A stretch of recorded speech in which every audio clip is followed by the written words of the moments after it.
online gaming na ito. It is so easy to enter the online gaming sites. Yan. And pag may verified GCash account ka, agad-agad, automatic, makapasok ka na. Makakataya ka na doing online gaming every day. So kung yan yung mga padre de pamilya, di ba? Yari. Yan yung mga nanay, yan yung mga Mga nakatanggap breadwinner. ng ayuda, yan yung mga Yari. natanggap ng 15-30 na sweldo, Itinaya na yung ano nila.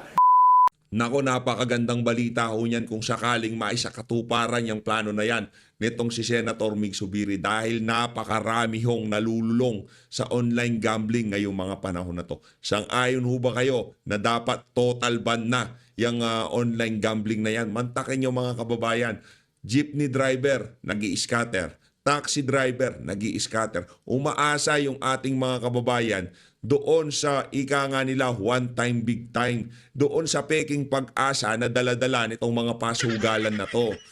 Pinatigil nga natin ang Pogo, pero binigyan ang pinasugal naman natin ng ating mga kababayan. Sintu-sintu ho talaga tong administrasyon na to. Pero bago ho yan mga kababayan, isang like at isang subscribe. Masaya na ho tayo dyan sa mga gusto sumali sa ating community.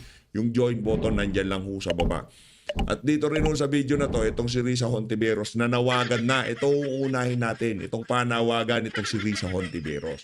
Ang problema kasi dito, Risa, lahat ng mga kasama nyo dyan sa Pinklawan at mga Dilawan, gusto nilang pumosisyon. Mapa Bam Aquino, mapa Kiko Pangilinan, mapa Leni Robredo, mapa Leila de Lima, at ikaw mismo. Walang gustong magbigay sa inyo. Paano kayo magko-consolidate? Paano kayo magkakaisa sa papalapit na 2028 election kung kayo-kayo nagsasagpangan? Pakinggan nyo ito mga kababayan. Hinimok ni Senator Risa Hontiveros sa mga Dilawan at Pink Forces na magsanib puwersa. Nako. Ayon sa Senadora, dapat Yari tayo dyan. unahin ang pagkakaisa ng lahat ng magkakaalyado at pag-aralan ang mga nangyari sa nakaraang halalan para matutunan ang mga aral na magagamit sa mga susunod na eleksyon. Dagdag pa ni Hontiveros, ito rin ang tamang panahon para simulan ang pagbuo ng pinakamatibay na slate para sa 2028 elections na kayang lumaban at manalo.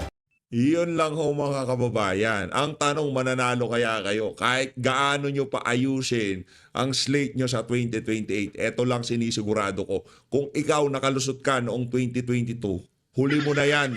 Di ka na makakaisa. At kung sakali, pag nagpahinga ka ng isang termino at sinubukan mong bumalik, huwag ho kayong mag-alala. Hindi na ho kayo mananalo ulit.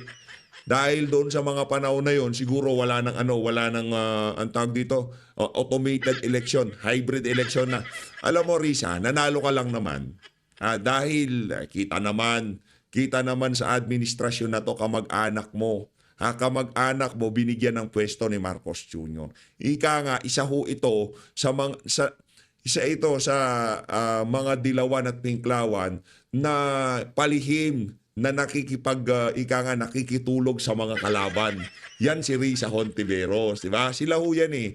Yang si Bam Aquino, yang si Kiko Pangilinan, sila ho yung palihim na nakikisiping sa administrasyon ni Marcos Jr. Hindi literal na siping baka naman literalan maraming sintu-sintu dyan eh. Yung mga pakawala ni Lisa eh. Hindi ko sinasabing nagsisiping, nagtatali, di ganon. Ibig sabihin, nakikikontsaba, nakikitulog sa administrasyon. Yang si Kiko Pangilinan, si Bam Aquino, sino sa mga Pinklawan at Dilawan na hindi nila ginawa ang ginagawa nitong mga trapo na to. Kaisa-isa si Rowena Guanzon. Kaya ganun na lang ho natin respeto yung ali na yon. Kasi mula nung panahon ng election 2022, hanggang ngayong mga panahon na to, tuloy-tuloy ang pagbira niya doon sa bangag na presidente. Pero itong mga to, tumanggap yung kanilang mga kamag-anak ng pwesto sa pamahalaan ni Marcos Jr. Kaya di ko kayo magtaka, kahit anong kapalpakan, kahit anong kababuyang gawin ng administrasyon ni Marcos Jr., hindi yung nagsasalita yung ali na yan. Yan ang dahilan kung bakit hindi kayo mananalo. Yan ang dahilan kung bakit isusuka kayo ng sambayan ng Pilipino sa 2028 presidential election. Dahil wala kayong paninindigan. Ang pagkapanalo ni Bam at nitong si Kiko, sa isang kadahilanan na minanipula ang nagdaang eleksyon. sa tanggapin nyo man at sa hindi, yun ho talagang nangyari dyan. Ngayon naman, ang gawin nyo, magpakatotoo kayo sa sambayan ng Pilipino. Pagka mali, banatan nyo. Pagka tama, edi purihin nyo. Ganun lang naman ho kasimple yan. Kaso ang problema, nagsusumigaw na ang kabalbalan ng administrasyon. Tahimik pa rin kayo. Anong aasahan nyo sa mga kababayan natin? Pupurihin kayo. Mga loko-loko, ito mga kababayan, dito na ho tayo kay Senator Mig Zubiri. Ilagay lang natin dito si Risa Hontiveros, dahil itong Hontiveros na to, malaking salot ho ito sa gobyerno. Malaking salot ho ito sa sambayan ng Pilipino. Kung gusto nyong umayos ang pamahalaan, tanggalin itong ali na to. Kasi perwisyo ho yan, sa totoo lang. Napakalaking perwisyo ho ang inabot ng sambayan ng Pilipino dito sa ali na to. Ano bang ginagawa niya ngayon sa Senado? Mali. Siguro ngayong mga panahon na to, ititigil niya na yung kakaimbestiga niya. Dahil bawat ihaharap niyang witness dyan, tatanungin natin siya. Sigurado ho kayo, madam, after 1 year, hindi babaliktad yan, ha? Baka maya-maya, iba naman sabihin niya pagkatapos ng 1 taon, di ba? Kagaya nitong si alias Rene. Dito na ho tayo kay Mig Zubiri. Kaka-content natin kay virus, na-virus ho tayo. Anak ng to, kaya na nga ba sinasabi natin? Uso eh. Pati itong si Senator Mix, nakikiuso siya. Pakinggan nyo ho yung boses niya, pakinggan nyo. Game! 10 bills sa 20th Congress. Ito po ay ang number one. No? Number one advocacy that we'll be fighting for in the 20th Congress is the Anti-Online Gambling Act. And also the 100 peso minimum wage hike. Itutuloy po natin ito. Yung Department of Disaster Resilience, yung National Land Use Act, National Water Resources Act, National Defense Act, yung Revised Philippine Coast Guard Law, Barangay Health Workers Act, Magna Carta for Barangays, at ang Secrecy of Bank Deposits Law. Unang-una po sa aking listahan ang Anti-Online Gambling Act, kung saan maglalagay po tayo ng blanket ban sa lahat ng uri ng online gambling. Hindi na po ito basta regulation, total ban na po ito. Para tuluyan na natin matigil ang online gambling na umuubos ng pera ng ating mga kababayan mula sa iba't ibang sektor. And similar to how we banned isabong, similar how we banned Pogo, ito ay magandang hakbang para matanggal na po itong addiction sa ating mga kababayan. From our elderly to our children, it is so easy to fall victim to the silent epidemic of online gambling. Anyone can easily fake their identities and their ages online. Kahit mga minor de edad, kayang gamitin ang mga online banking accounts at e-wallets ng kanilang mga magulang para makataya sa mga online gambling sites na ito. At dahil madaling gamitin at nakaka-addict laruin, talagang nalululong po ang ating mga kababayan dito sa online gambling na to, lalong-lalo na ang mga kabataan. At sino naman hindi ma-addict? All over the internet and along our busiest highways, our biggest celebrities are promoting online gambling with colorful, shiny. Shout out kay Big Soto, asawa ni Tito Soto. Taga-promote ng sugal, yan si Tito Soto. Mali. Big Soto pala, sorry. Big Soto, senador yung kapatid mo, nagpo-promote ka ng sugal, di ka ba nahiya? Advertisements that deceive our people into thinking that these games are nothing but harmless fun. Na masayang ilaro itong mga games na ito. Pero hindi lang oras ang nauubos dito, kundi life savings ng ating mga kababayan. Kaya dapat na po natin ipagbawal ito kahit ang mga authorized online games ng PAGCOR. The taxes earned are not worth the social cost. Nasisira na po ang buhay ng ating mga kababayan. Nag-aaway-away na po ang ating mga pamilya. Tumataas ang kaso ng krimen. Nababaon na sa gabundok na utang ang manggagawang Pilipino, which then severely affects their mental health. Marami na rin pong kaso ng suicides related to gambling deaths. And allow me to read the message from our mayor from Kibawe, Bukidnon. He said here, because nakita po niya yung post ko, babasahin ko munang Bisaya, Nana diri bro, nagpusta, teenager, online gambling, napildi, natalo ng 100 pesos, gisave sa iyang parents. So, tinago po, no, savings po ng kanyang mga tatay at nanay. Siguro less fortunate po ito under living, just below the poverty line. Less than a month, 100 pesos. 100 pesos lamang. Less than a month, ito po yung message niya sa akin. Not 100,000. 100 No, pesos. 100 pesos. Less than a month, napustapod siya, wala kay pildi man. Naulaw siya sa iyang parents, naghikog, nag-suicide. Imagine 100 pesos, then less than a month, nagpusta ulit siya, natalo, yung bata, nag-suicide. No, this is a true story. And then I said, normal kayo mga bata na 16 years old, varsity. This is the kid that killed himself. I'm not, of course, allowed to mention his name for their privacy. But normal kayo nga bata, 16 years old, varsity player, 1 week before nag-start game, July 12, nagpakamatay, nagpahikog, o kanang naghikog, yung bigti. Kay ulaw kaayo sa iya mga parents, ulaw, nahiya po siya sa kanya mga magulang. Kaya, Kasi ang problema, pinadali ng administrasyon ni Marcos Jr. ang pagka-cash in dito sa mga playtime na to. Ha? Napakadali. GCash lang. Tapos may cash in ka na. Ang dali yung mag-cash in mga kababayan. Kaya tayo di naman tayo nagsusugal. Kasi nakakasira ng buhay yan. Anak ng tokwan, tagal mong pinagtrabahuan ng pera tapos isusugal mo lang. Kung ano ang binigay, makontento. Huwag ka na mag-isip na, ay baka dumami pa. Baka may pang ano pa ako na ganito, pag ganyan pa ako. Alam naman natin na talagang yung iba natin mga kababayan, diyan na kumakapit dahil napakaliit ng sweldo. Diba? Ano yan? Kumbaga, naiintindihan naman natin yan.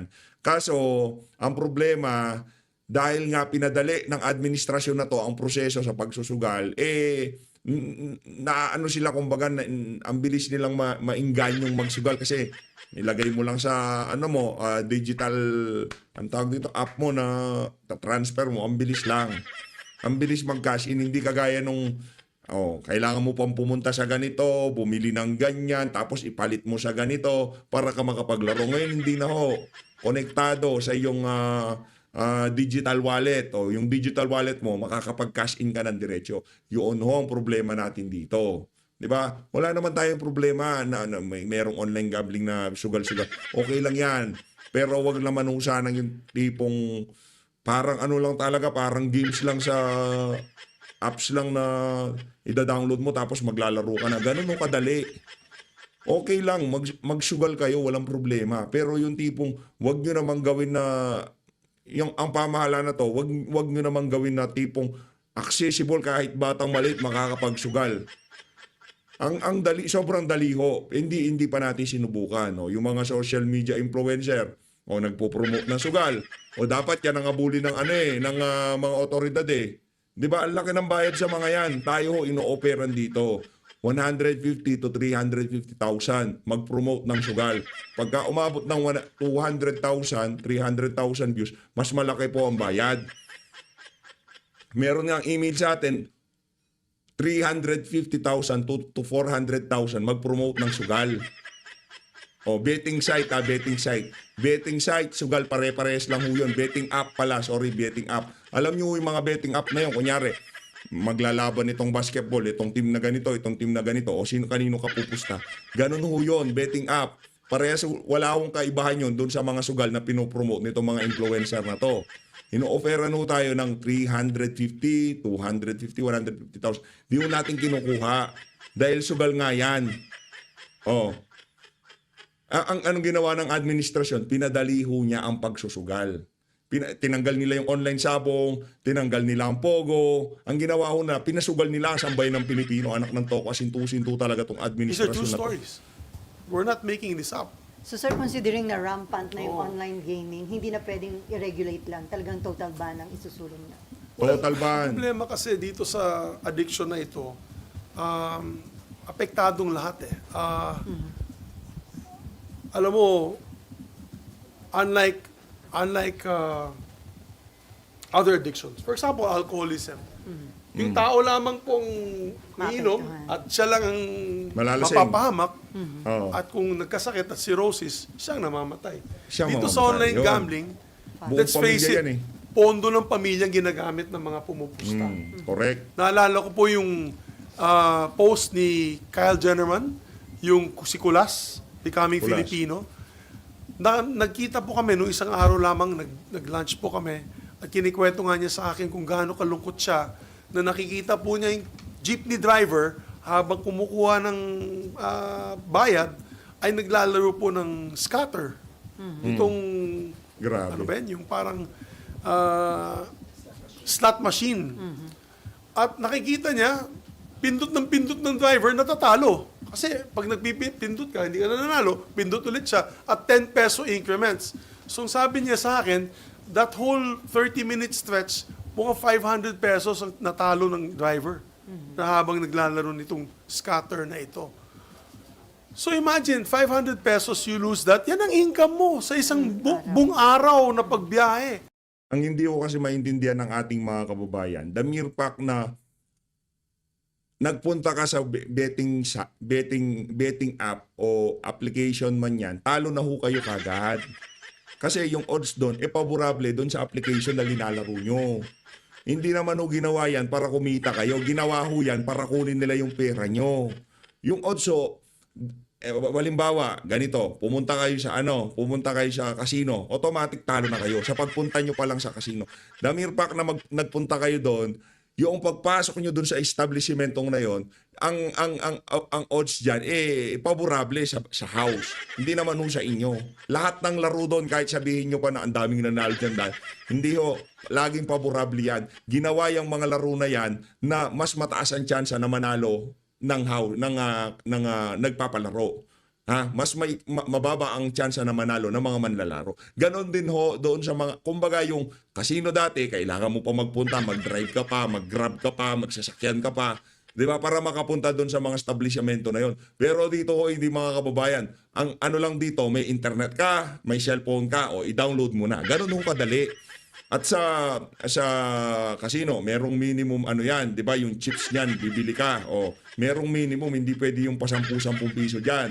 'Di ba? Ang minimum, let's say 500, 1,000, 'di ba? Ganun yung mga minimum diyan eh. Tapos alam ko, meron bang tagwa 100 na chips? Hindi ko alam, dito tayo pero meron silang minimum. Pero dito ho mga kababayan, kahit 50 pesos lang pera mo, pwede mong ipasok diyan sa visit na app na 'yan.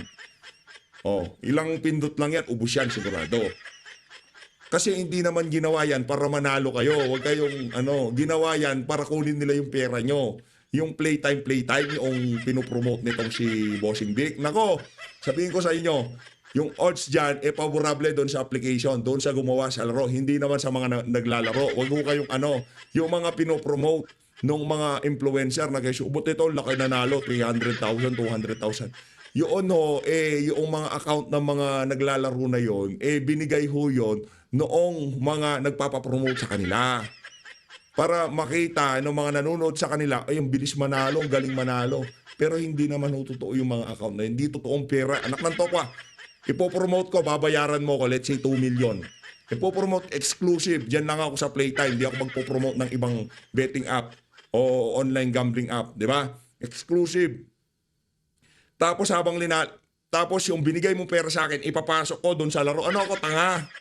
Binayaran mo na nga ako ng 2 million, isusugol ko pa, di ba? Logic. Gamitin nyo ho yung mga sentido común nyo. Alam ko naman mga kasama natin dito sa PH Update, di nagsusugal yan. Palakpakan, yung mga nag-scatter dyan ha. Di nagsusugal yung mga kasama natin dito sa PH Update. Halimbawa, okay, influencer ako, babayaran mo ako ng 300,000 sa isang video, 250, 150. Depende sa makukuha ang views ng video na isisingit ko yung advertisement mo. Babayaran mo 300,000 piso. Ngayon ang gagawin ko, yung 300 ipapasok ko sa application mo. Ano ako, tanga? Wag ko kayong maniwala doon sa mga influencer na nag-i-scatter sila, pindot-pindot sila, di ba? Tapos biglang mayroong lalabas na pera. Kalokohan ho yun. Yung mga kababayan naman ho natin, di naman ho natin masisi dahil sa hirap nga ng buhay, pero gamitin ho natin ang ating sentido común. Kung yan binabayaran at yung account niya maya't maya kumikita, meron nung ibig sabihin yun. Iniinganyo kayo na subukan yung linalaro niya, sa gayong paraan, lahat ng pinambayad nila doon sa influencer na yun, babawiin nila doon sa lahat ng nanonood sa kanila. Kaya pagka ang influencer nagsusugal at hinihikayat kayong magsugal, i-unfollow nyo yan. Kasi ibig sabihin, wala ho siyang pakialam sa inyo. Hindi naman follower ang tingin niya sa inyo. Ang tingin niya sa inyo, pera na pwede niyang utuin at kunin, ibigay yung pera niyo doon sa mga nagbayad sa kanila. Maraming magagalit sa atin ito. Game. Na dapat sana binigay mo na sa mga anak nyo yan, sa asawa mo, para mabayaran ang pangangailangan sa bahay. At kaya ako, I'm going to make this an advocacy of mine. It's not enough to do regulation kasi nakita mo naman na yun lalabas yung that's why na-late ako ng konti dahil gusto ko makita mismo, ako mismo sarili kong makita, saksihan itong online gaming na ito. It is so easy to enter the online gaming sites. Yeah, And pag may verified GCash account ka, agad-agad, automatic, makapasok ka na. Makakataya ka na. Regardless Tapos, kung anong edad mo. nakalagay lang dun, you must be 18 years old, you must know the ills of gambling. May konting pabala lang. Tapos, Sugal press na. I agree. Pag pinindot mo na yung I agree na yan, pasok ka na kaagad. Laro ka na. Yung, Na walang verification kung 18-year-old nga ba yun, sir? Oo, actually 21 dapat, but walang verification. Well, kasi yung ginamit natin GCash ay adult naman, no? Kasi yung GCash meron naman silang, in fairness sa GCash meron naman silang verification method. But what people are doing to circumvent this is basically sometimes hinihiram nila ang may 21 na edad, di ba? Babayaran nila, they use the money, or sometimes they put up fake GCash accounts. And we've seen it happen because ang dami-dami pong scams, no? Since Senator Grace po passed the SIM registration, ang dami pa rin online scams. So, nakakalusot pa rin sila. So, it is still easy for them to be able to get a GCash account, a PayMaya account, or all kinds of e-wallets to play these games. The child that I mentioned na nag-suicide, that is just one of several thousands that are happening as we speak. No? Yung mga riders, mga farm workers po namin sa Bukidnon. Tinanong ko, out of 45 of our farm workers sa Bukidnon, almost half of them may accounts dito naglalaro sila, almost half. So, tinatanong ko So, sa kanila. ganun Oo, sabi ko, anong ginagawa? Ba't kayo naglalaro? Panglibang lang po, pang-relax lang. Pero tinatanong ko, they lose an average of 500 to 1,000 pesos. My Minimum, goodness. agricultural minimum wage earners ito. Di ba? Na-addict na. Na-addict na. hindi, tapos mamimigay tayo ng ayuda. Di ba, Sen? Di ba mamimigay tayo ng ayuda ng AKAP, tupad, di ba? Ganon ginagawa nila. Tapos yung mga makakatanggap ng tupad, sa pag-aakala na mananalo sila dyan sa visit na online gambling na yan, lahat ng nakuha nila sa tupad, ika-cash in nila. Dyan sa AKAP, dyan sa kung ano mang visit na ayuda yan. Di ba? Ganon nung nangyayari dito. Wag ho kayo gamitin ho natin, ngayong mga panahon na to, kailangan natin gamitin yung ating mga sentido komon. Yung mga pinapanood natin sa online, yung mga vlogger na, ito, ang bilis lang palang nanalo. Patulog na lang ako, nanalo pa ako ng ganito. Kabalbalan ho yun. Huwag ho kayong manalo at maniwala doon. Ngayon, kapit sa patalim ang mga kababayan natin, kasi yung mga, mga online app na yan, yung mga betting app na yan, kahit 10 piso lang, basta makuha nila sa'yo, okay lang. Di ba? Sabi pa nila, mag-cash in ka lang ng 50 pesos, okay na yan. Kasi alam noong anong tawag dito, ng app, na yung 50 pesos na yun, pagka-cash in mo, automatic sa kanila na yun. Lahat ng pinagbayad nila doon sa influencer na yun, bawing-bawi na ho sila. Manunood doon, halimbawa, 500,000. 200,000 na lang ang nauto nitong si influencer na to na mukhang di natin malaman kung anong pagmumukha niya. Mag-cash in ka lang ng 50 pesos. Tapos, times, let's say, 150,000. Nanonood eh. 7.5 million pa rin ho yun mga kababayan. O ibabayad lang nila sa influencer, let's say 2 million, exclusive. Wala ka nang ipopromote na betting app, di ba? O gambling app, wala na.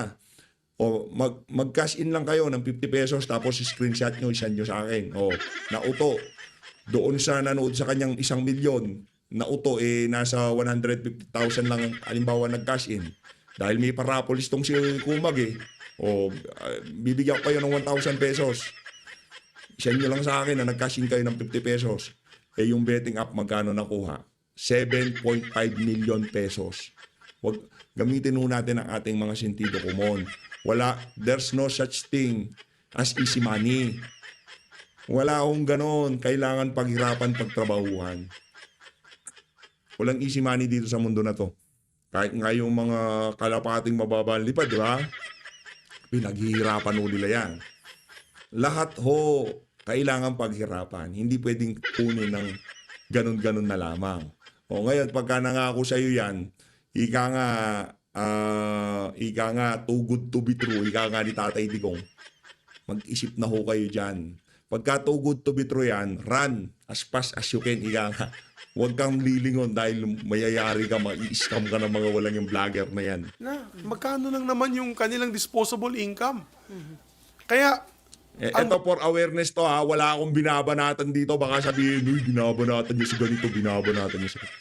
For awareness. Yung mga kasama kasi natin dito sa PH Update, mahal ko yung mga yan. Ayaw ko silang ika nga malulong sa ipinagbabawal na ika nga sugal, di ba? Mahal ho natin yung mga subscriber natin. Hindi ho natin sila pinapasugal dito. Wag ho kayo magsugal, masama ho yan. Nakakasira ho yan ng buhay. Di ba? Kahit sabihin nyo, lalo na yung online. Pagka na 100 kayo dyan, mindset nyo, babawiin ko yung 100 ko. Wala na kayo na trabaho, sa kakaisip nyo dun sa 100 nyo, kung magtatrabaho naman kayo, napakabilis nyo mabawi yun. Ganun ang nangyayari dyan. O Brad, pautang naman ako 1,000. Bawiin ko lang yung natalo kong 500. Matatalo yung 1,000, dun na kayo mababaon sa buwisit na sugal na yan. balita sa Share, like and share. Napaka-critical ho nitong issue na to, issue ng sugal. Napaka-critical ho nito. Kailangan ho itong maintindihan at malaman ng ating mga kababayan kung anong klaseng panluloko ang ginagawa ng mga influencer na to. Again, guys, this is a serious issue. I spoke to manufacturers. I spoke to mall operators doon sa probinsya, hindi to yung mga SM. I don't know. I don't know the facts. Maybe we'll call them when we get to the hearings. We'll call SM, Ayala Malls. Bumagsak ang sales. Ha? Nakausap ko dito, mga Ororama, doon sa probinsya namin, yung mga local mall operators. Bumagsak ang sales. Nagtataka sila, ba't matamlay ang sales na yun? In other words, these last few months, matamlay ang sales. They also told me their suspicion is online gaming. Kasi, naubos na yung pera mo para madala mo yung anak mo sa Jollibee. Di ba? Imbis na madadala mo sila sa Jollibee, manunod kayo ng isang pelikula sa sinihan, hindi na nila madadala dahil nauubos na Sa sugal. Wala, sa sugal. Sa online gaming, nauubos na. And even, we asked around, Brad, kung sakaling maisakatuparan mo yung plano mo na yan, papalakpakan kita dito sa PH Update. Senator Mig Zubiri, 2 kamay na saludo ako sa'yo pagka kung sakaling maipatigil nyo yung visit na online gambling na yan. Pwede ho natin pagkakitaan yan sa mga nag-views naman ho tayo kahit papaano, di ba? Pwede ho. O sabihin ko na ba yung betting app na nagpapaano sa atin? O yung iba dyan ata, pinopromote na nila eh. Di ba? Pagka o yung isang vlogger, isang influencer, nagpo-promote ng sugal, maniwala ho kayo sa akin, ang tingin sa mga followers, sa viewers ng mga yan, walang kwenta. Kasi kung mahal ko kayo, salamat. Maya-maya, mahal ko kayo, magsugal kayo. Anak ng toko ang pagmamahal yan. Wala pa akong nakita na sinabihan mo na mahal kita o magsugal kaya ng pera. Okay lang sana kung yung influencer bibigyan ka ng pera para magsugal eh. Kaso sasabihin niya, mahal ka niya, tapos yung pera mo, ipasok mo dito sa pinopromote kong sugal. Ng toko, pag-usapan mo kasi sugal, medyo allergic tayo dyan. Di ko talaga kasi tayo nagsusugal. Ewan ko ba bakit? when I had a meeting with the NGCP recently, even power consumption is down. Ibig sabihin, wala na masyadong Siguro dahil nauubos sa sugal, baka hindi na gumagamit ng air condition, electric fan na lang. Mga ganun klaseng mga situations. But we Matindi ka, cannot Brad, deny ha? that Extreme ka manufacturing na. is down, the consumption is down, consumer spending is down. Would it be because of this? If you ask me, my opinion, yes. In the proliferation of over 5 to 10 million Filipinos in online gaming, right now kasi on different websites, I read that about 5 million, between 5 to 10 million Filipinos doing online gaming every day. So kung yan yung mga padre de pamilya, di ba? Yari. Yan yung mga nanay, yan yung mga Mga nakatanggap breadwinner. ng ayuda, yan yung mga Nako, tanggap ng 15-30 na sweldo. Itinaya Na na yung itinaya na yung ayuda. ano nila. Itinaya na yung kanila. Yari si Tambaluslos doon. Yung mga nakatanggap ng ayod, di ba yun din ang suspetsya natin? Hindi naman napupunta sa merkado yan. Hindi bumabalik sa merkado yung binibigay. Kasi ang gustong mangyari, magkaroon ng strong purchasing power yung mga kababayan natin. Kaya binibigyan ng ayuda. Mayroon ng kalakasan bumili. Kaso hindi na napupunta sa merkado, hindi bumabalik sa merkado yung pera na binibigay ng pamahalaan. Napupunta doon sa online betting app, yung mga online gambling na yan. Ano nangyari? Yun bang nararanasan na gutom ng sambayan ng Pilipino? Isa pa yan, yung gutom na yan. Suspetsya natin dyan kung bakit maraming nagugutom dahil dyan sa online gambling yan. Mantakin mo, kada isang araw natatalo ka na lang ng 150. Ngayon, tiitiisin mo yung gutom mo para bawiin mo yung 150 mo, hindi ka na makakakain. Talagang tataas ang tawag dito, pagkagutom sa Pilipinas pag nagkataon. Kaya naman, itigil nyo na ho yan. Kasi parang droga ho yan. Kasi tayo, makakaliwa, droga at sugal, iisa lang ho tingin natin dyan. X lahat ho sa atin yan. Pagdating sa mga makakaliwa, pagdating sa droga, pagdating sa sugal. Pare-parehas lang ho itsura sa atin yan. Kita, no? Kanilang tulong ay imbes na ibibigay sa pamilya, naubos sa sugal. Ang yumayaman, iilan lang. And there's only about 20 or 30. Baka yung mga promoter yung yumayaman sa playtime. Tsaka yung mga influencer na silang pumapaldo. Takman tokwa, Sana oil. Wag. Kaya ho natin, araw-arawin natin, kada isang video, aabot na lang ng 300,000 views, 200,000. Laki pera ho nun mga kababayan. Tapos yung mga view pa dito sa YouTube, mga quality views yan eh. Di naman kagaya sa FB. Dito talaga, totoong tao nanonood dito. Hindi kagaya doon. Karamihan, yung iba dyan, bot farm, di ba? Dito hindi mare-register basta-basta yung views nyo. Kaya pansin nyo, mas malaki yung views sa FB compare dito sa YT. Kung yung mga views dito, dadalin mo doon, parang million na datingan doon. The online gaming sites. These are now probably the most richest Filipinos in the country. At what expense? At what social cost? Guys, let me state this. Banatan mo, Brad, banatan mo. The specifics, let me state some facts. We are now the #1 gambling capital of Asia. Grabe Alam naman naman niyo yan. yan, you can go online. Anak Yung, ng toka. it's this website, C-Asia. Philippines is #1. #2 ang Cambodia. #3 ang Macau. #4 ang Vietnam. #5 ang South Korea. In terms of number of casinos. Sa online gaming, we're also close to being #1. The top 5 countries for online slot machine players, online yan for 2023. #1 is Indonesia. #2 is Cambodia. #3 is the Philippines. #4 is Myanmar. And #5 is Russia. Okay. So, top 3 tayo. Top 1 na nga tayo sa casinos. Top 3 na tayo sa slot machines. And this is in 23 statistics, 2023. Paano kayo na yun? Parang mas accessible na po siya. So, anong pong plano natin? We'll make our prohibited acts under our bill, Senate Bill number 142. That's Senate Bill number 142. It is the prohibited acts, establishment, operation, conduct of online gaming in the Philippines, which shall cover those offshore or foreign operated digital gambling platforms or applications. Number 2, acceptance of any form of betting or wager by digital gambling platforms or application through online. Number 3, facilitating the use of electronic wallet or e-wallet and other digital payment systems for online gambling. Pagbabawal po natin yan. Number 4, advertising through traditional media, online, and social media, including posts of content creators, vloggers, influencers, Yan. which promote online gambling and Yan. specific digital gambling platform. Yan, palakpakan natin. Itong si Zubiri. Gusto ko yan. Anak ng tokwa yung mga influencer na yan. Daang milyon ang ibinabal din yan kada buwan. Nice one. So, ang gagawin po natin, website blocking, application removal, mandatory response period for all takedown and blocking of removal request issued by PAGCOR, the DOJ, of course, reporting and compliance mechanism, and penalties for non-compliance.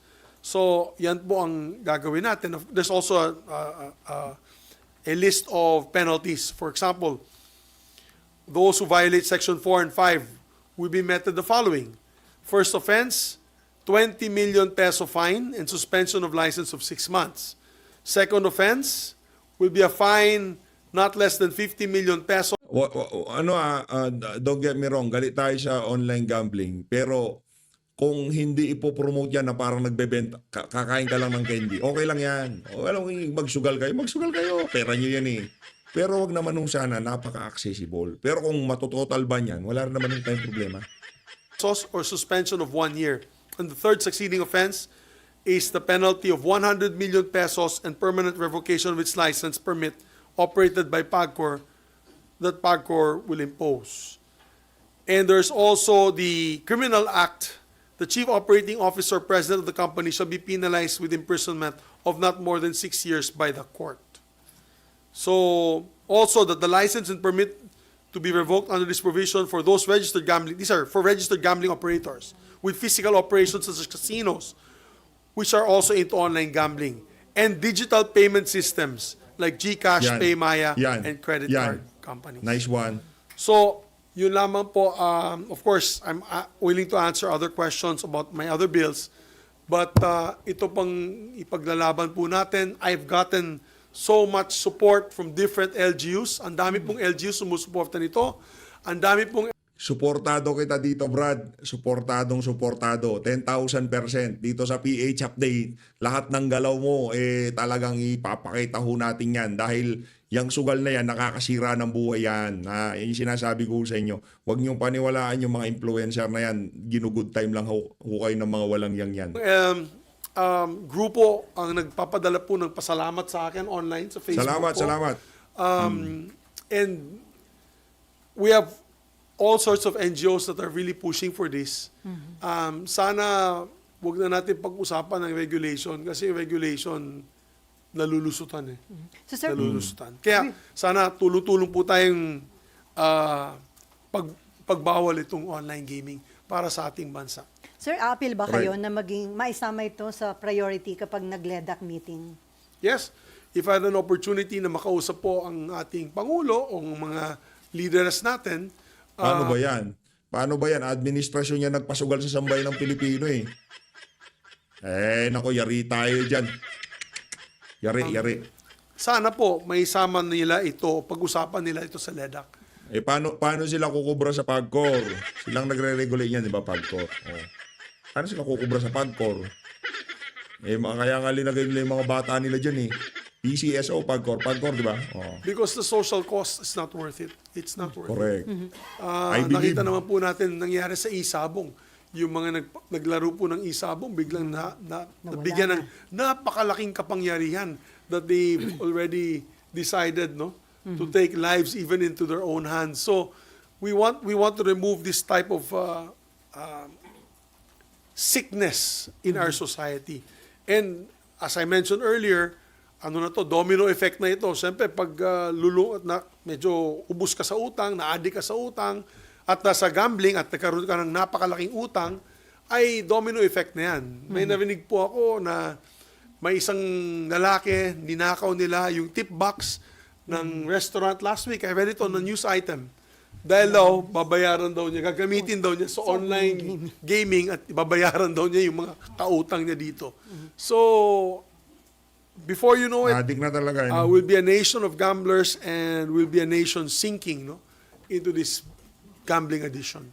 So yung online gaming giant DigiPlus Interactive Corporation, which operates sa Bingo Plus, Arena Plus, and Game Zone, sumulat sila sa Philippine Stock Exchange, and they said that the recent price shocks had been triggered by the filing of the online gambling regulatory bill and online gambling prohibition bills at the Senate and House of Representatives. So, ibig sabihin, But that's naapektuhan. part of the game. I mean, Kahit mawalan sila. sin yan eh. Alam mo yung kung mga may syntaxes, di ba? Ano ba yung syntaxes? Yung Sigarilyo. alcohol, sigarilyo, sugal. Ano yan eh? It's an item, guys. It is a game. It is a vice that is not needed by society, di ba? So, pag pumasok ka dito sa industriya na ito, it's fair game. It's fair game. So, maraming bansa, like for example, Singapore, heavily regulated yung casino. As a matter of fact, yung casino nila ay nakikita lamang sa isang lugar. And they're only given one license. And locals are not, I believe locals are not allowed to play. Foreigners lang. Hinihingan ka ng passport. Kung wala ka foreign passport at Singaporean ka, hindi ka makapasok doon. And many other countries have banned online gaming, have banned casinos. As a matter of fact, sa United States, although they have Las Vegas, but you cannot just find an ordinary casino anywhere in the United States. For example, you're in Michigan or Connecticut or you're in California, kailangan mo pumunta sa Indian reservation. Yung casino sa California is in Indian reservation. Babiyahe ka pa ng malayo para pumunta doon. And it's not accessible everywhere. Here in the Philippines, you don't need to go to a casino. Ito lang, kailangan mo. Parang nagkakasino ka na. And minimum bet, by the way, is 1 peso ha. Sa casino, walang tumatanggap na 1 peso. Kaya tahimik lang ako pagdating yeah, sa... baka nagkakasino tong si Senator Mix tayo, hindi natin alam. Hindi tumatanggap, siya alam niya. Casino. Kasi sa casino, kailangan may disposable cash ka, dala mo eh. So, Correct. halos middle income to mayayaman ang naglalaro doon.